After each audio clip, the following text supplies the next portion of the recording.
উপদেষ্টা মাহফুজ আলম তার ভেরিফাইড ফেসবুকে বলছেন যে 111-এর পদধ্বনি শোনা যায়। এই কথাটা ব্যাখ্যা কি বলবেন? কেন আহ, একজন সরকারের উপদেষ্টা হয়ে তিনি এরকম মন্তব্য করছেন? দেখেন, এই প্রশ্নের জবাব মাহফুজ আলম নিজে দিতে পারবেন। তবে আমি দেখলাম যেটা উনি খুব তড়িৎ দুটা পোস্ট দিয়েছেন। হুম, একটা দিয়েছেন আহ, যে 111-এর পদধ্বনি শোনা যাচ্ছে, এবং এর পরপরই উনি একটা বিভিন্ন জনের বিভিন্ন স্টেক হোল্ডারদের হুম, অবদান লিখে একটা পোস্ট দিয়েছেন, যেটা বেশ আহ, সকলের অবদান স্বীকার করে একটা দিয়েছেন। তো অ্যাকচুয়ালি যেটা আহ, এই তার এই পোস্টের পর থেকে অনেক সাংবাদিকেরা আমাদেরকে প্রশ্ন করছে, বা এটা নিয়ে মিডিয়াতে খুব তোলপাড় হচ্ছে, সোশ্যাল মিডিয়াতে খুব আলোচনা হচ্ছে। 111 বলে আসলে যেটাকে আমরা সবসময় ইন্ডিকেট করি, এর অনেকগুলো দিক আছে। 111 বলতে আমাদের এখানে সবাই বুঝে যে সেনা সমর্থিত সরকার। হুম, হুম, এখন যে সরকার যেটা আছে সেটা তো সেনা সমর্থিত সরকার, এটা তো শুধু সেনা সমর্থিত না, আমাদের সকলের সেনা, হুম, রাজনীতি, সকলের সমর্থিত সরকার। তবে হুম, 111-এর সরকারটা ছিল কিছুটা সেনা প্রভাবিত, অর্থাৎ হুম, হুম, একটা সিভিল মোডের আন্ডারে, একটা সেনাবাহিনীর কর্তৃত্বের অধীনে একটা সরকার। এর বাইরেও 111-এর সরকারের আরেকটা দিক আছে, যেটা আমরা পরবর্তীতে আরো ক্লিয়ারলি বুঝতে পেরেছি ইলেকশনের পরে।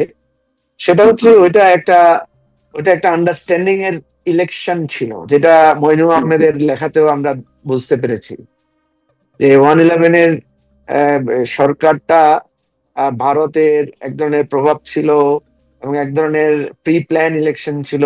আওয়ামী লীগের সাথে এক ধরনের চুক্তি ছিল যে তাদেরকে একটা নিরাপদ শেল্টার বা সেফ এক্সিট দেওয়া হবে, এই ধরনের একটা আন্ডারস্ট্যান্ডিং ছিল। এবং ইলেকশনের পরে আমরা সেটাই দেখলাম, মইনু আহমেদকে সেফ এক্সিট দেওয়া হয়েছে, মাসুদ উদ্দিনকে এমপি বানানো হয়েছে, এবং 111-এর কাউকে, যারা কুশীলব ছিলেন, ইভেন ফখরুদ্দিন আহমেদকেও বিদেশে চলে যেতে দেওয়া হয়েছে, সেফ এক্সিট দেওয়া হয়েছে। হুম, অ্যাকচুয়ালি মাহফুজ আলম কি বুঝাতে চেয়েছেন, এখানে কারা রাজনৈতিক পক্ষ? কারণ ওই ওই সময় তো রাজনৈতিক পক্ষ হিসেবে ছিল আওয়ামী লীগ, তাহলে হুম, তখন ছিল মানে কেয়ারটেকার সরকার, সেনাবাহিনী এবং আওয়ামী লীগের একটা ট্রাইপার্ট চুক্তি ছিল। বাইরে ছিল, আমরা যদি দেখি, সেটা হচ্ছে ভারত। হুম। এখন এখানে মাহফুজ আলম 111 বলতে কি ভারত এবং বোঝাতে চেয়েছেন? আমেরিকা দুইটা দেশের কথাই শোনা যায়। ভারত আমেরিকার, বা আমাদের আমরা যদি বলি যে ওই যে টুইসডে গ্রুপ বা এই ধরনের কিছু একটা হ্যাঁ, হ্যাঁ, তখনকার ছিল। তো মাহফুজ রাইট। আলম যেহেতু সরকারের একজন গুরুত্বপূর্ণ দায়িত্ববান ব্যক্তি, তিনি নিশ্চয়ই এই ধরনের কোনো কিছু জানেন, বা কোনো কিছু উনি বুঝতে পেরেছেন যে এই ধরনের একটা পর্দার অন্তরালে এই ধরনের কোনো আন্ডারস্ট্যান্ডিং হয়েছে কিনা, যেটাকে, কারণ উনি তো এটাকে নেগেটিভলি বলেছেন। ওনার এই হ্যাঁ, হ্যাঁ, কথাটার মধ্যে কিন্তু পজিটিভ কথা নাই। 111-এর হুম, হুম, পদধ্বনি শোনা যায়, এটা একটা নেগেটিভ কথা। তো হুম, উনি হুম, এই ধরনের আশঙ্কা করছেন, তাহলে উনি নিশ্চয়ই এই ধরনের কিছু টের পাচ্ছেন যে এই ধরনের কোনো একটা হুম, হুম, ঘটনা ঘটছে কিনা। তো 111 বলতে আরেকটা জিনিস যেটা দাঁড়ায়, সেটা হচ্ছে 111টা হয়েছে কখন? যখন দেখা যাচ্ছে রাস্তায় হিউজ হিংসাত্মক ঘটনা ঘটেছে। আপনার ওই যে 28শে অক্টোবর সম্ভবত, হুম, আমি নিজেও 28শে অক্টোবরের একজন জি, ভিকটিম। জি। একটা হুম, হুম, নৃশংস লগি বৈঠার হুম, তাণ্ডব হুম, হয়েছিল।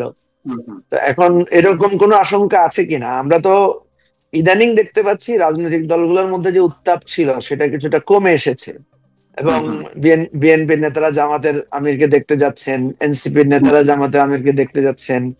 আবার বিভিন্ন মিটিং এ আমরা দেখছি যেটা বিরোধ ছিল কিছুটা কমে এসেছে, ছাত্র দল, এনসিপি, শিবির হুম, পাশাপাশি হুম, মিটিং করেছে, তেমন কোনো হুম, হুম, দুর্ঘটনা ঘটে নাই, বেশ সৌহার্দ্যপূর্ণ সম্পর্ক ছিল।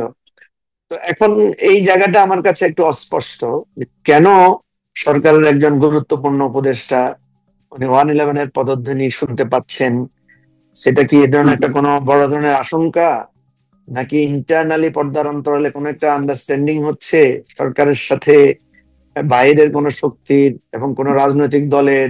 আবার পাশাপাশি সেখানে সেনাবাহিনীর হয়তো অন্তর্ভুক্তিটা খুবই পাওয়ারফুলি, কারণ সেনাবাহিনীকে আমরা এখন দেখছি ওনারা খুব ভালোভাবে এই সরকারের কোনো কাজে অন্তর্ভুক্ত ওনাদেরকে দেখা যাচ্ছে না, বরং ওনারা যেখানে সরকার চাচ্ছেন সেখানেই ওনারা সাহায্যের হাত বাড়াচ্ছেন, নিজেরা আগ হুম, বাড়িয়ে হুম, কোনো হুম, কিছুতে ওনারা অংশগ্রহণ করছেন না। তো হুম, সেটা মাহফুজ আলম নিজেই ভালো বলতে পারবেন, অথবা সরকার যদি মনে হুম, করে হুম, মাহফুজ আলম একজন দায়িত্ববান উপদেষ্টা হিসেবে এটা বলেছেন, সরকার এটার ব্যাখ্যা দিবেন, সেটা আমার মনে হয় ভালো হয়। কিন্তু এটা নিয়ে হুম, যথেষ্ট হুম। কানাঘুষা হচ্ছে। কথাটা যেহেতু রাজনৈতিক, ফলে এটা তো রাজনৈতিক অঙ্গনে ব্যাপক আলোচনা হবে। আর সরকারের কেউ বললে তখন এটা সরকারের হয়ে যায়।